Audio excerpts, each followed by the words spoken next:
Good morning, one and all.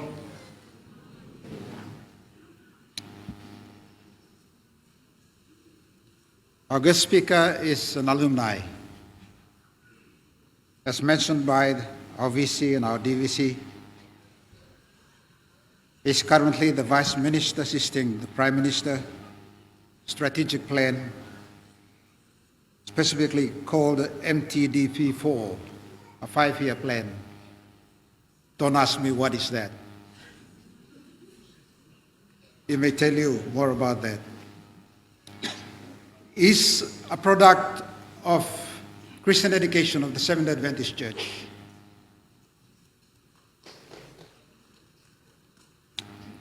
He attended Kama Primary School then between 1990 to 1995. In 1995, he was chosen to be the class captain of the school.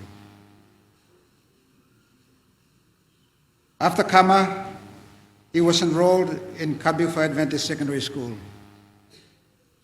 Then the school was offering curriculum for grades 7 to 12. And while at Kabiufa, he was also appointed as the school captain of the school.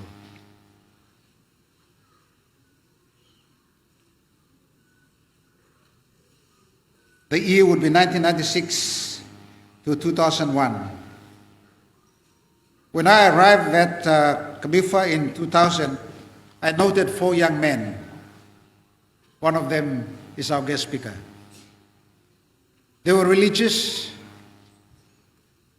They were always singing and preaching. And I was thinking that they would be pastors. They disappointed me.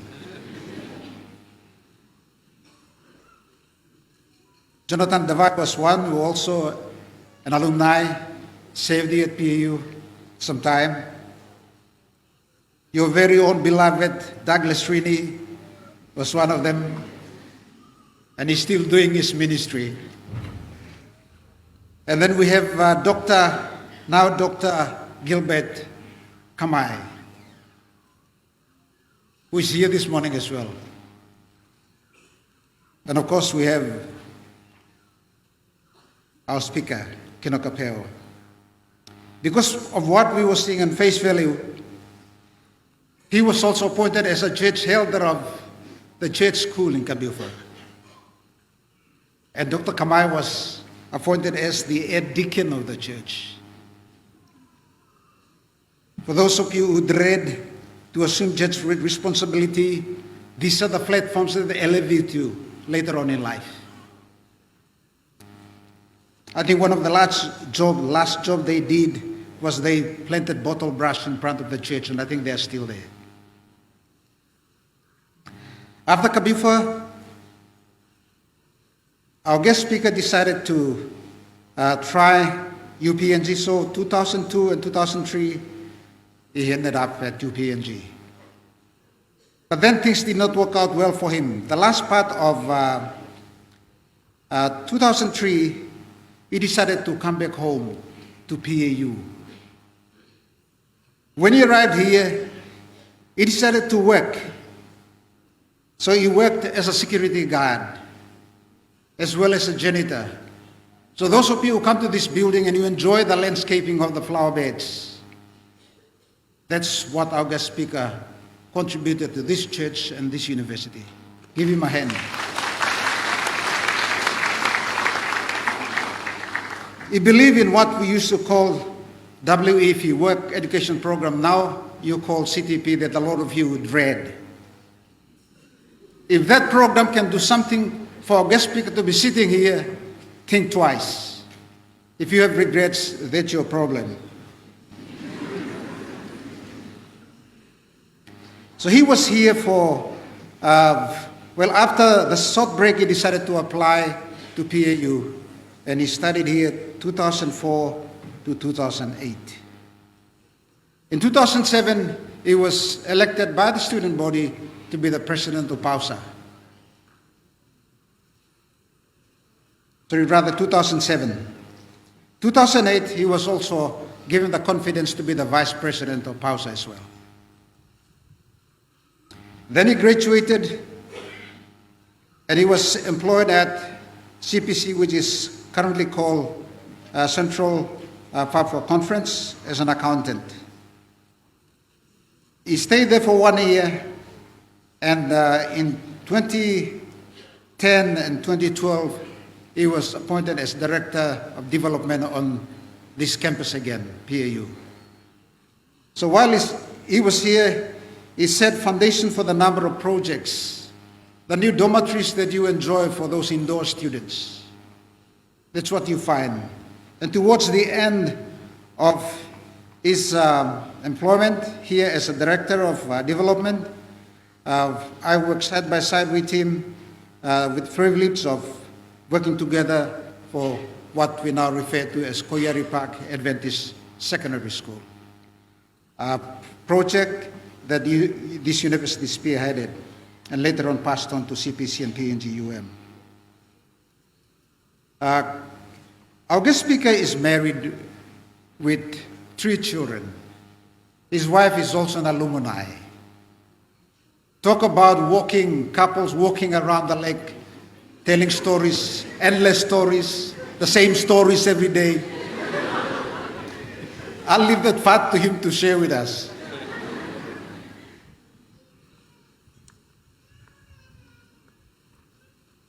One of the things that he's passionate about in life is development and leadership. He basically contributed when he entered after leaving PAU, 2013 and 2022, he basically pursued private employment. And I think he contributed 2 buildings structure here with 4 units. If you go up towards Beverly Hill, for those of you who don't know, Beverly Hill is up that side on my right on the hills, where some faculty live. You find those 2 houses there. That's what he did. One very important aspect of our speaker, he represented PAU as a non-academic staff, as a member of the South Pacific Division Executive Committee in between 2010 and 2012. Our guest speaker will be the first alumni for PAU to be MP. Kinoka PAU, MP of Hungai, assisting the Prime Minister, we honored to have you this morning to speak to our graduates. Thank you.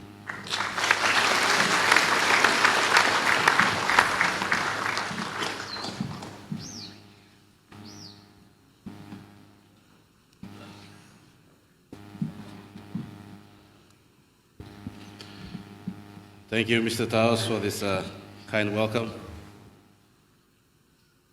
First and foremost, I want to thank and praise God for the opportunity to be able to speak at this very special occasion. I thank the graduates for appointing me to be your guest speaker today. Every breath, everything that we do, we must always give back honor and glory to God. And I'm sure each of you here will have your own stories. How you've made it, how God has led you in your life. And I'm sure you agree with me that today is the day where we can praise God and glorify Him for how He has led in each and every one of your life. I want to acknowledge the dignitaries in front, Chancellor, Mr. Glenn Townend, and President of the SPD, Vice Chancellor, Professor Loy Matainaho, Deputy Vice Chancellor, Dr. Lalan Simeon, who happens to be my research lecturer when I was a student here, the school deans, all the school deans that are here, Pastor Leonard Sumatao, General Secretary of PNGM, our 2 Department State Secretaries for Higher Education and Defense, and more importantly, the hardworking parents, sponsors, and supporters of these very important students here.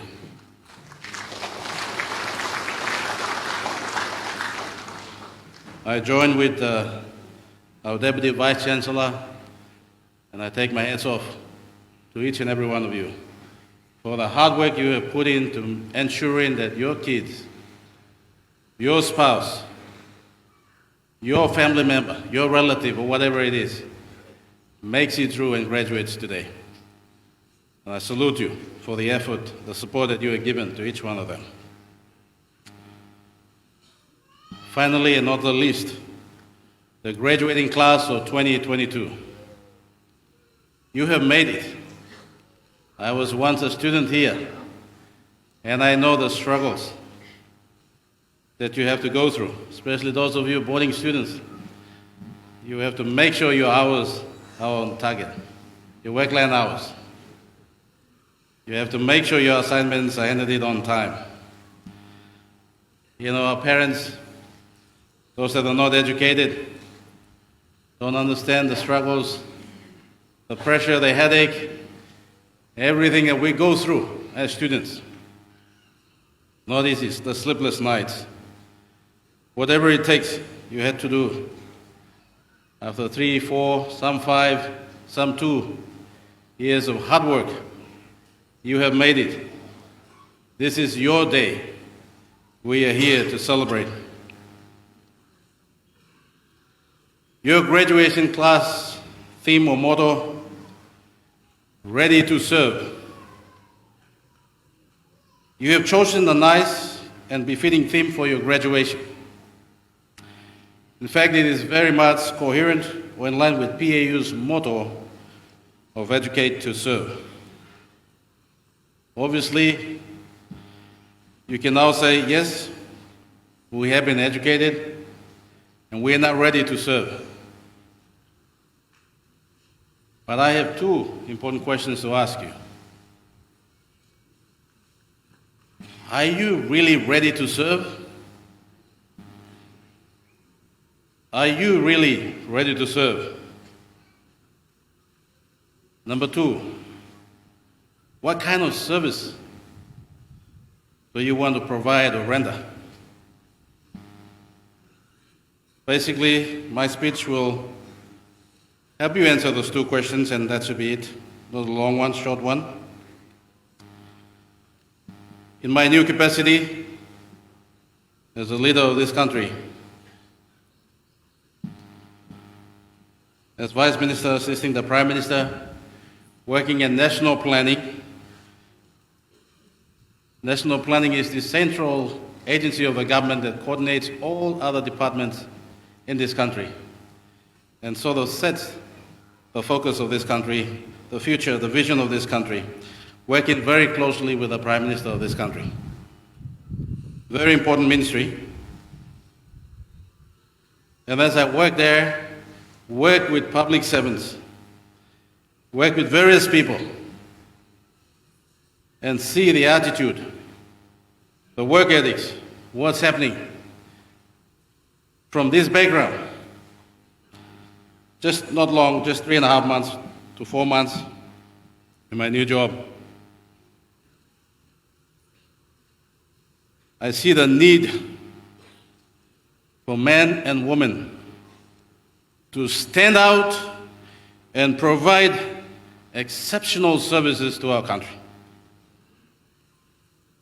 Men and women who are convicted to the core of the inner being and who are willing to pay the price to do what is best where they're working.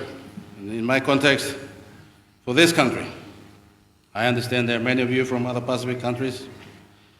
And so my speech is more or less stories.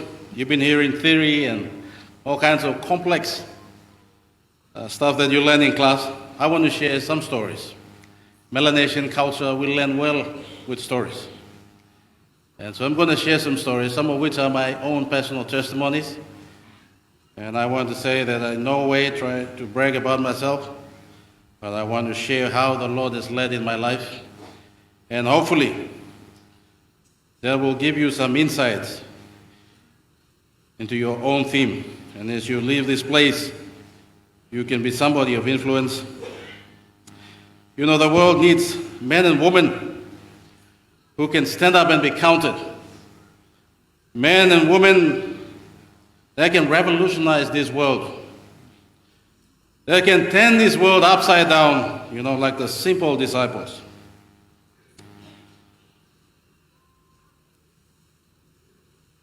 The key to the question I asked, are you really ready to serve? In order to serve, you have to prepare, and prepare. Thorough preparation is key to a phenomenal life of service. Without thorough preparation, you'll be ordinary. Your service will be ordinary. It will be simple. Preparation encapsulates a lot of things. And of course, the years of starting from grade 1 all the way to university, that's preparation, gaining knowledge, skills, the right attitude, character, skills, and of course at PAU, the added advantage is the values that are taught here, and more importantly, a deep connection or relationship with the creator of the universe, the source of all wisdom and knowledge, and he himself, the greatest servant of all time. The best service you can do, and as the Bible says, is to God and to others as you would to yourself.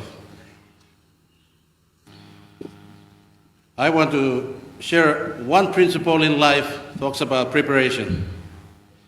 One of the principles I have learned in life, and it has worked for me, is to emulate. Emulate is the word. I was lucky enough to read, I created the habit of reading when I was still young in primary school. I read a book, and that book said something about surrounding yourself with the kind of people or persons that you want to become. And back then, I grew up in the village. I wanted to have a bit of money. I didn't like the struggles I had to go through. I wanted to be a businessman. And in high school, I have two uncles who are businessmen. I asked each of them, I said, can I come and spend an hour or a night with you? And I want you to tell me how you became a businessman. And they were very impressed, both of them. They said, sure, you can come. But don't just come. We want you to sleep with us. So they told their wives, prepare a good meal. And I was invited, went and sat down and absorbed every word that came out of their mouth. Their story of what they did to become businessmen. I made good friends with them. And then whenever I had time, I would go and hang around with them. When I came here, studied here, I had 3 people in Port Moresby, 3 very high-profile guys. I won't mention their names. The same principle. I wanted to surround myself with the kind of people that I wanted to become. So I prayed for, and I would pray right up there, the hill up there, every night, for about a year and 6 months. I had these 3 people in mind, put their names on the paper, and pray that somehow God will create an opportunity for me to get to know these 3 guys. After 1 year and 6 months, I got a breakthrough through one of them, then to the other and to the third one. All 3 of them are now my best friends. So they helped me to become, when I left PAU, to do business. And just by hanging around with them, it just helped me to do my own business as well.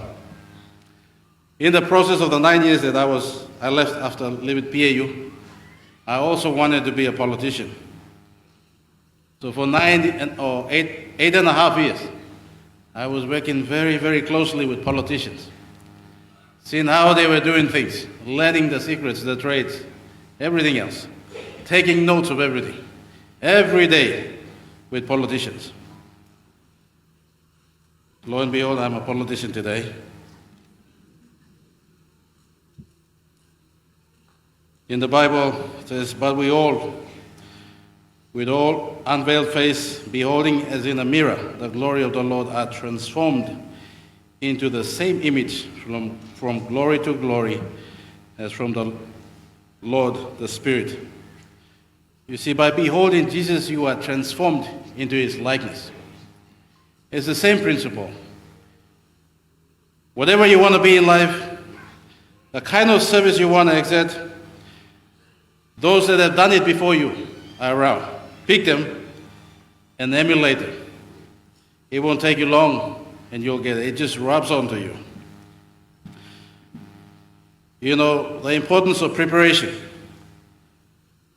Christ, the chief servant, spent 30 years at home preparing and only 3.5 years in ministry. Every preacher, every evangelistic meeting you go to, many preachers spend most of the time talking about what he did in the 3.5 years. We forgot to ask, what happened during the first 30 years of his life? That's equivalent to 89.55 or 90% of the time Christ was on earth. He never preached. He was just at home. Of course, for those few instances where he went to the synagogue, he was just at home. And only 10% of the time he was on this earth, he was preaching and healing and teaching. What does it say about the master servant? It shows the importance of preparation. In the book of Desire of Ages, Ellen G. White says, Christ is the example for us. While he was busy as a carpenter at home, he was equally important as preaching and healing. You look at the life of Moses, one of the greatest leaders or prophets or teachers. The preparation that God allowed him to go through, the trouble he had to encounter when he was just an infant. You know, as a parent, I can understand how Moses' mom and dad would have felt. I was not in a similar situation, but some years ago, 6 years ago, when my wife and I had our son, he developed a rare disease. I had a feeling that we were going to have a complication, so I told my wife, we have to move to Australia for the delivery. And we went on the day of delivery in Cairns Base Hospital. We were told that our son had a complication, and he had to undergo an immediate surgery or he would die. You know, in another land, having to hear that was something, you know, I couldn't handle it. My wife and our son was taken onto the Australian flying doctors. They had to do the surgery in Townsville. They went on the plane. The plane could only fly my wife and my kid. And I had to drive down. It's about 4.5 hours drive from Cairns to Townsville. All kinds of thoughts. What's going to happen? Am I going to lose my son? The doctors told me he was going to go into an operation on his first day of, coming into this world. You know, the prayer, the cries. Prayer was not enough. My life felt like it was hanging. We went there. Arrived at the same time. My wife and child were brought in by the ambulance. I had to drive earlier. We prayed, and we told God, You gave it to us. You look after him. You know, it took almost 17 hours of operation. And he had to go all kinds of treatments for the last 5 years. Today he's well and going to school, and I praise God. But I can understand how Moses' parents would have felt. Having your first son, and there's a risk that any time the Egyptians would kill that little boy. The fervent prayer of the mother and the father, I know from experience what it would have been like.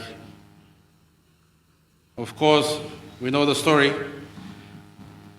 Moses went up, was adopted by Pharaoh's daughter, went through the best schools.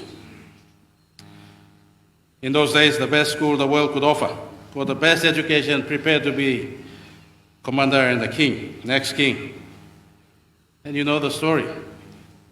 He went off, became a simple shepherd boy. And later on, God called him Boistas, to deliver the children of Israel from slavery. Moses is one of the greatest leaders of all time in the Bible. One of my favorite leadership example or role model. The experience that he went through was God's way of preparing him.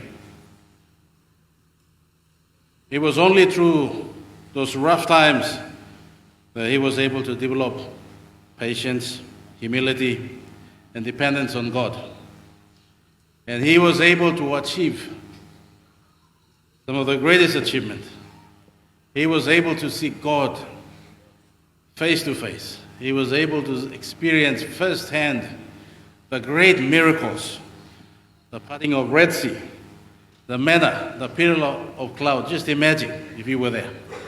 Those great things happened. And I'm sure it's because of the preparation that Moses went through. You know, when I was here, when I went to UPNG, I didn't do well. I failed. I didn't want to embarrass my parents, so I didn't want to go back home. I didn't want to give any burden to anybody else. I decided to stand on my own.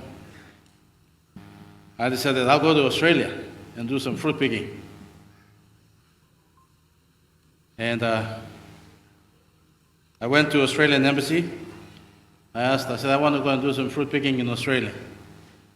I wanted to escape.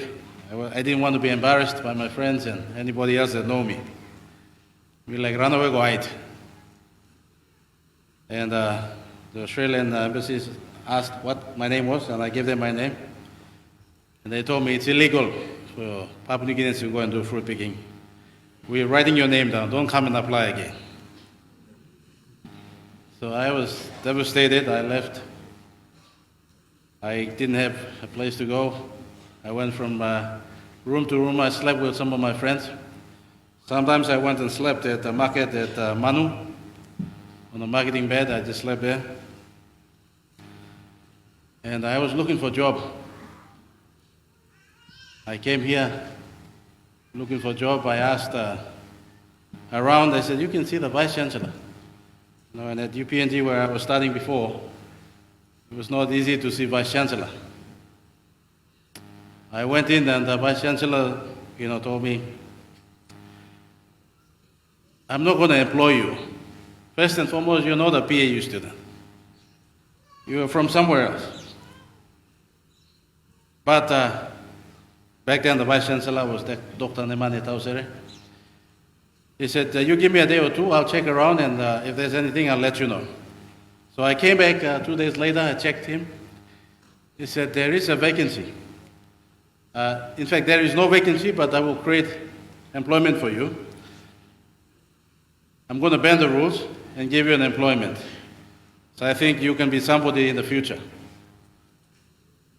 And he said, I want you to help the campus people do the cleaning around, collect rubbish and do a bit of flower gardening. And also, if there's an opportunity at the farm, I said, no, I want to go and work in the farm. I don't want to work in the campus. I don't want my schoolmates to see me, cleaning at campus. So my schoolmates had come before, most of them were here, and I didn't want to be embarrassed working in front of them, collecting rubbish. He said, son, that's the only employment available. If not, you better look for it elsewhere. And so I said, it's all right, I'll take the job. I got ahead, right like cowboy cap. It will come right down to my eyebrow. I had my face, I didn't want my schoolmates to see me around here. We went around collecting rubbish. Josiah was my boss then, he's still around. And then we were asked to do the flower beds here. We did the flower beds, and there was a time I saw the Vice Chancellor car drove up here. And it came and parked where the guys are standing, and where the seat is right there. He came in and he said, son, take a break, let's sit here. And we came and said, I was scared, what did I do wrong? And his office was right at the library back then, at the corner, and he was looking down.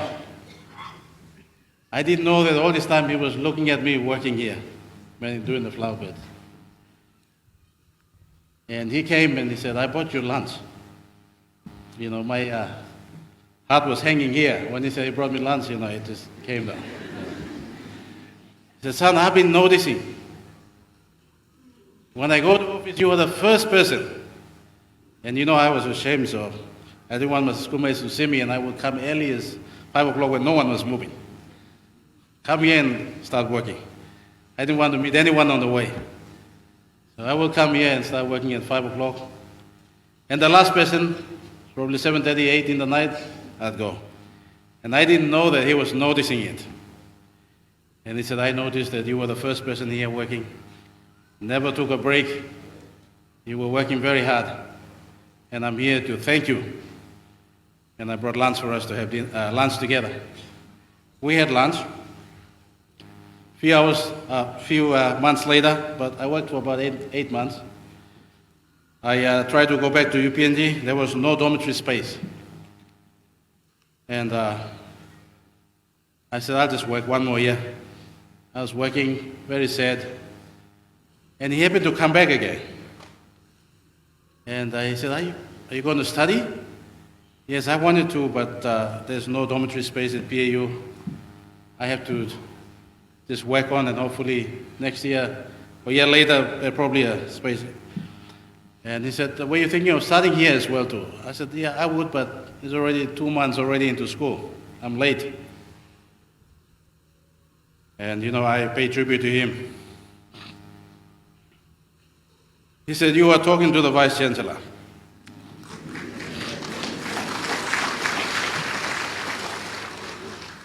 Get dressed and come to school tomorrow. I did not apply, and probably the only student who never applied to go to school here. I jokingly emailed the registrar, Mrs. Alu, some time ago, I think earlier this year, about other things, and I told her, did you know that I was the only student that you never got any application?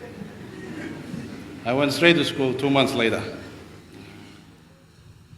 And the Lord worked, provided me that opportunity. And a short guy came by, very short fellow. His name is Harvey. President, you might know him. He was walking around and he noticed, and he asked if I wanted to study. I said, yeah, I wanted to study, but that was prior to meeting with VC. He said, I'm a scholarship coordinator, and I'm here to provide scholarships. And I heard about your story, and I wanted to support you if you want to study in PAU. I said, oh, give me that chance, please. And of course, Daniel Lopa is here. He was the one who sort of facilitated with him. And they took me on board and paid all my school fees for the whole year I was in. And also supplied my stationery needs and 200 in a fortnight, every fortnight. I see how I went through the struggles in life just like Moses, and how God delivered me. And there was one particular time, the lowest moment of my life. And I was working, and the Vice Chancellor came and he said, "Son, I want to give you a promotion." And he said, "I want you to go and be a security guard at the library." That can't be a promotion. I'm trying to hide from my friends. Now you're putting me right in front of them. I just didn't want to go. I said, "No, please. I'll be happy just working here." I said, "No, just for 1 hour only." And all this time I was hiding. Now I am right in front of at the heart of the university, exposed to everyone else. And there was a particular time.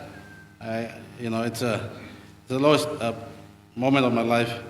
I can still remember the date, 15th of September, 2003.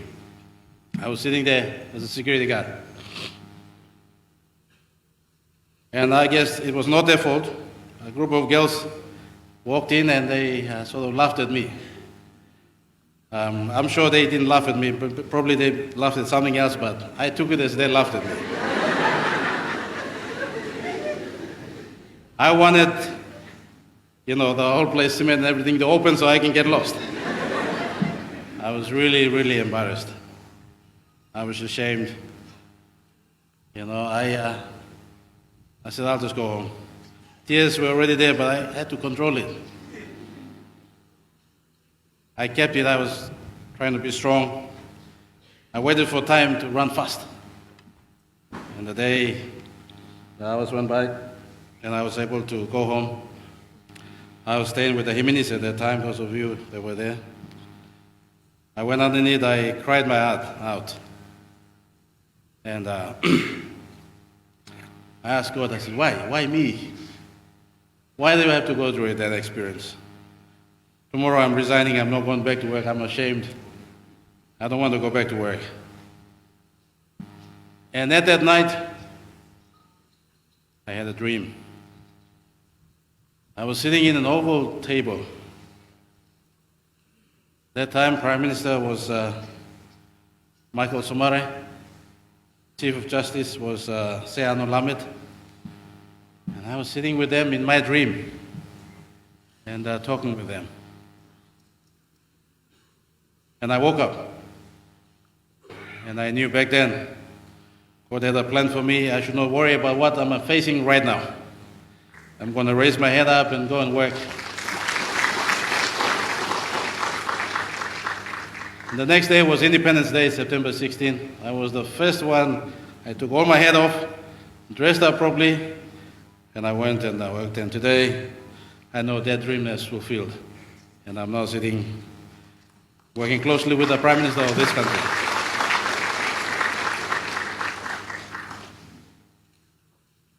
God has His ways of getting us through preparation. Some of the ways, some of the struggles we go through in our life won't be something you like, but those are defining moments. Those are the moments that make you to be the man and woman you need to be able to serve well. The struggles that Moses went through. When God came and asked him in the wilderness, to go and deliver the children of Israel, he said, "Who am I?" I thought the same as well. I was a simple cleaner and a security. What am I going to be in the future? But God has great plans. It brings us low to humble ourselves and to depend on Him fully.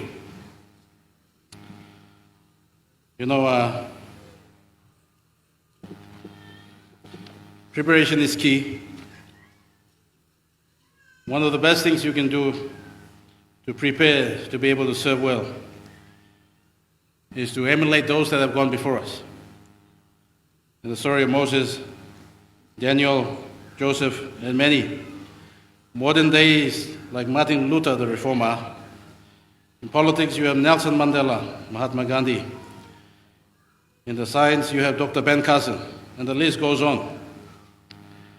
There's many things you can do, but one thing that I've done myself, and I've seen the result, study their lives, learn their lessons, and apply it in your life, and you'll become an exceptional servant. The last point before I finish. The service, as I asked you, what kind of service do you want to provide? What is your vision in life? What do you want to be? What is your calling? What do you want to do? What are you called to do? What is your vision and passion? Jeremiah 29 verse 11, "For I know the plans I have for you, declares the Lord. Plans to prosper you and not to harm you. Plans to give you hope and a better future." Have you asked God to show you the plans He has for you? It may not be the way you want it, but God works in a mysterious way. As I alluded earlier, the best service you can do is first to God and to others. As in 1 John verse 4 verse 7 to 8. And the formula for service: God first, others as yourself. Ecclesiastes 9 verse 10 talks about whatever your hand finds to do it with your heart, mind, and soul. It was a simple task. Literally we were getting the stones from Mount Eriyama, taking it on the tractor, bringing it down, getting the mallet, breaking it with hand. It was hard work. In fact, I permanently damaged my back while I was working here. Even today, I still suffer from the backache, from lifting those heavy rocks, building the flower beds. But at the time, no matter how simple it was, I was doing it with my heart, mind, and soul. I didn't care whether it enjoyed me or not. And I'm sure that little job brought me to where I am today. Having the right motive and doing your best, very best.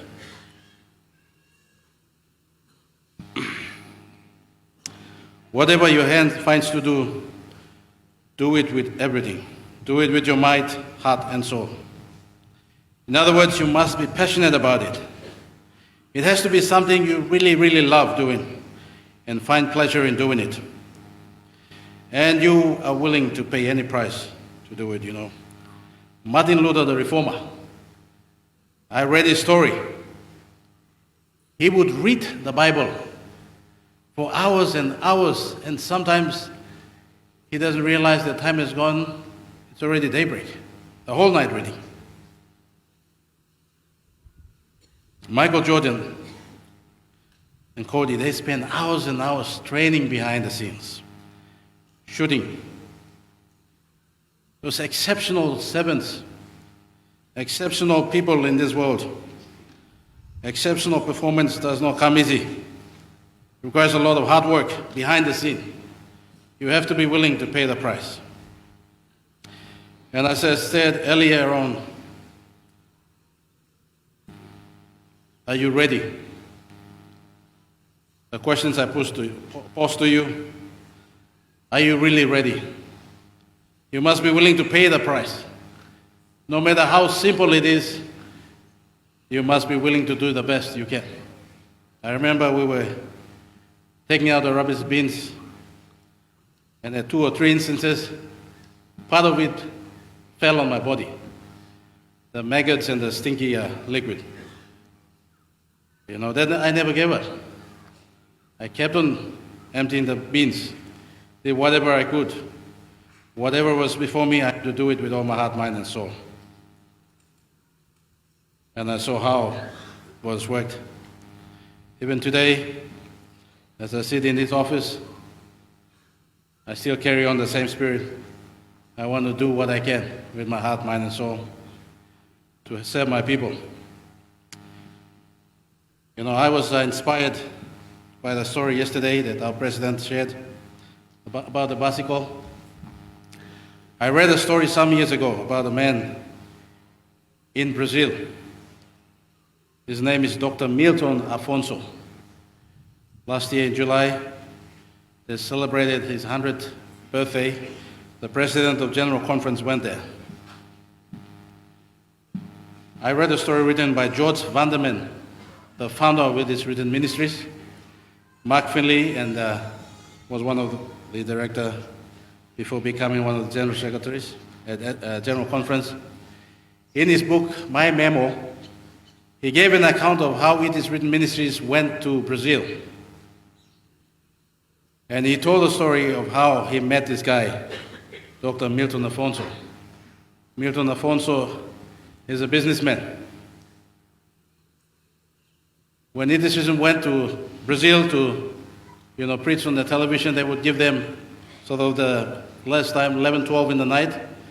But this guy was able to pay almost $80,000 to $120,000 for Edison to view a show on prime time, 7 to 8 in the evening. The thing that really moved me was his story of how he sponsored almost or over 70,000 students to go to get a tertiary education.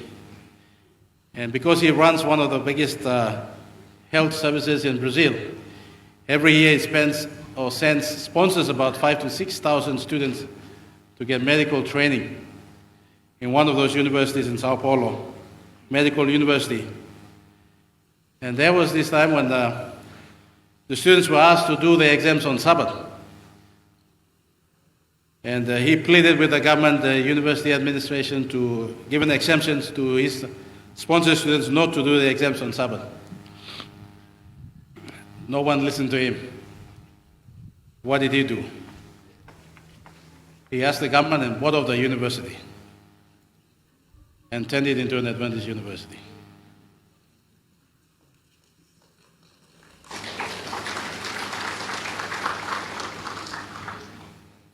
You see, but graduating class, I challenge you to step up, to not be an ordinary, content, and complacent servant. We need to see profound, outstanding, and passionate, driven, and exceptional servants. When I hear and see the story of Dr. Milton Afonso, I'm hoping that one of your business graduates will become a billionaire and be able to come back and support PAU. I got a submission from Vice Chancellor some 3 weeks ago.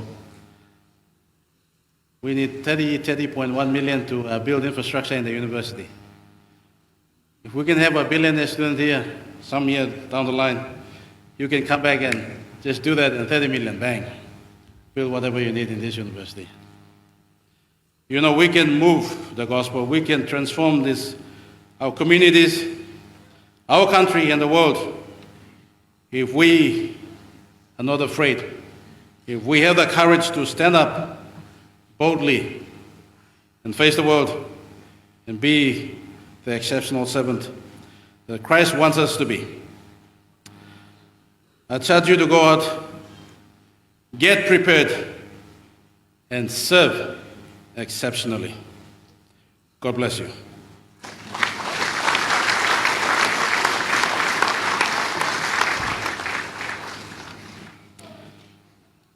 Before I take my seat, I want to make a presentation to the Chancellor. When I was working here, 2009 to 2012, I was working as the development director. I would go around looking for money to come and build schools, build the infrastructure, one of which is the School of Business that you see there. We were able to secure 10 million from incentive fund. And of course, a few infrastructures that's here. But I would go to national planning. I would go to all these offices every day with my project proposals.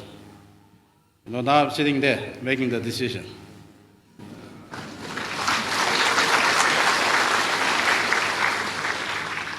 Vice Chancellor, I got your submission.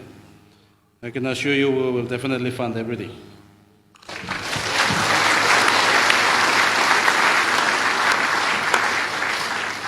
Now for this occasion, I remember I was sitting at your office and you told me about meta something, I can't remember.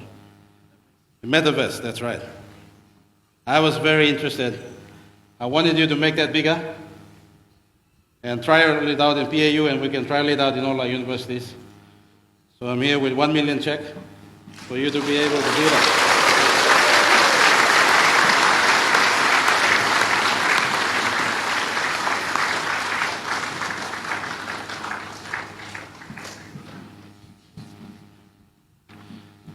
Thank you very much.